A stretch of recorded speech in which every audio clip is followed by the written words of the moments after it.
Welcome to Democracy Now!, democracynow.org, The War and Peace Report. I'm Amy Goodman. President Trump expressed doubt Tuesday about whether his planned June 12th summit with North Korean leader Kim Jong-un will take place. And, you know, there's a chance that it'll work out. There's a chance, it's a very substantial chance that it won't work out. I don't want to waste a lot of time, and I'm sure he doesn't want to waste a lot of time. So there's a very substantial chance that it won't work out, and that's okay. That doesn't mean it won't work out over a period of time, but it may not work out for June 12th. But there's a good chance that we'll have the meeting. That's President Trump speaking to reporters as he welcomes South Korean President Moon Jae-in to the Oval Office. North Korea canceled recent talks with South Korea in protest of the joint U.S.-South Korea Air Force drills being conducted over the Korean peninsula, which North Korea called a deliberate military provocation. Meanwhile, North Korea says it's preparing to blow up its main nuclear weapons test site within the coming days and has invited a handful of journalists to travel to the site to witness the detonation.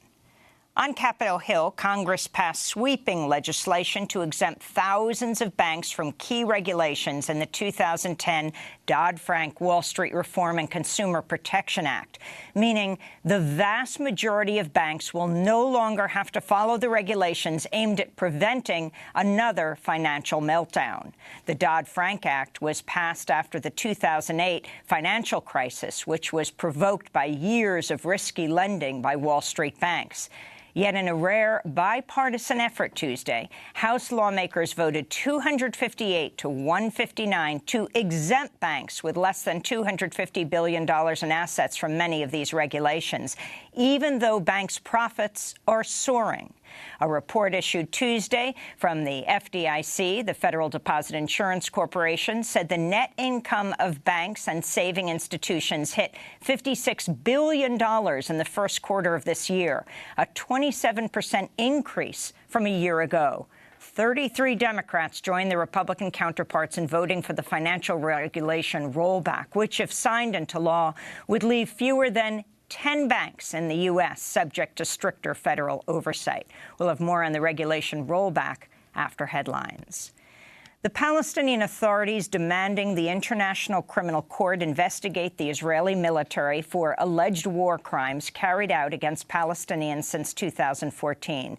This comes less than a week after the Israeli army shot and killed more than 60 Palestinians in Gaza in a single day, wounding more than 1,000 for nonviolently protesting against the Israeli occupation and the opening of the U.S. Embassy in Jerusalem. The Israeli military has killed over 100 Palestinians and wounded over 12,000 since March 30th, when Gazans launched the nonviolent Great March of Return protests. Israel seeking to block the International Criminal Court from carrying out the war crimes inquiry. Israel's not a member of the court. To see our full coverage of the Palestinians' March of Return demonstrations and the Israeli military's brutal crackdown, go to democracynow.org. Voters in Georgia, Texas, Arkansas, and Kentucky headed to the polls Tuesday to determine a number of key primaries. It was another big night for female Democratic candidates. In Georgia, Stacey Abrams made history by becoming the first African-American woman to win a major party's nomination for governor in U.S. history. If Abrams wins in November, she'll become the first African-American governor in the Deep South since Reconstruction. This is Stacey Abrams speaking at her victory rally in Atlanta.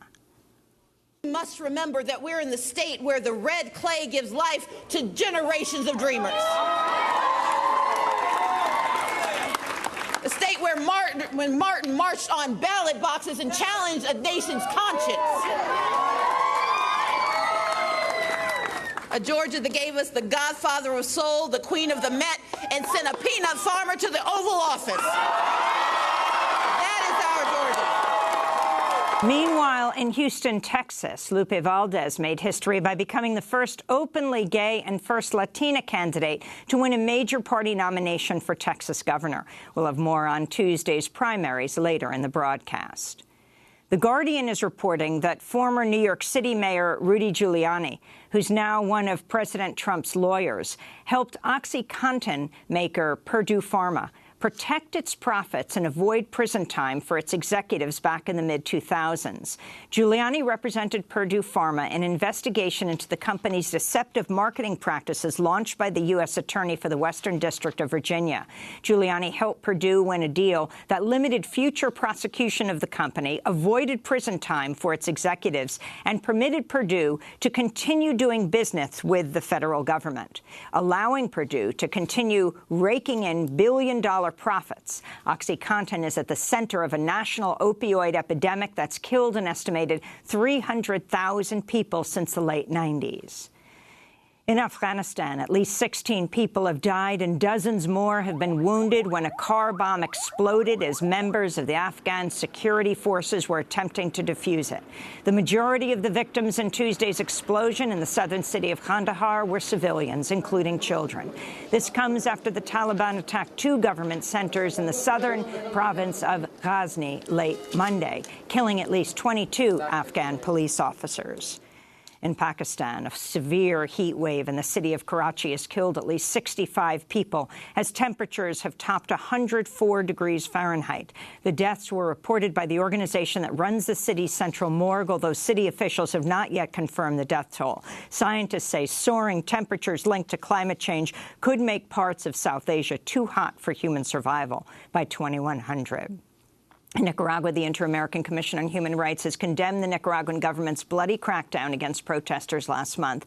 The commission said at least 76 people have been killed since mid-April, when mass demonstrations broke out in response to a proposed rollback of Social Security benefits. The protests and the government's bloody repression marked the biggest crisis in leftist President Daniel Ortega's 11 years in power.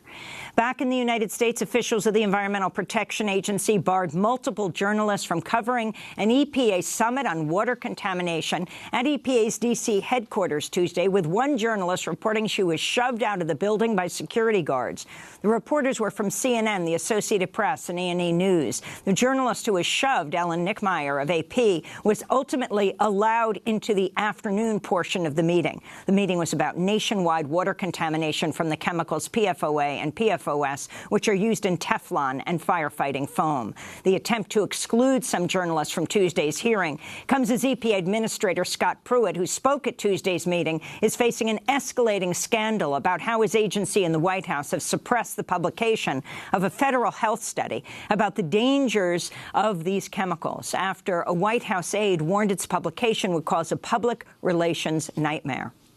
To see our full coverage of the chemicals PFOA and PFOS, go to democracynow.org.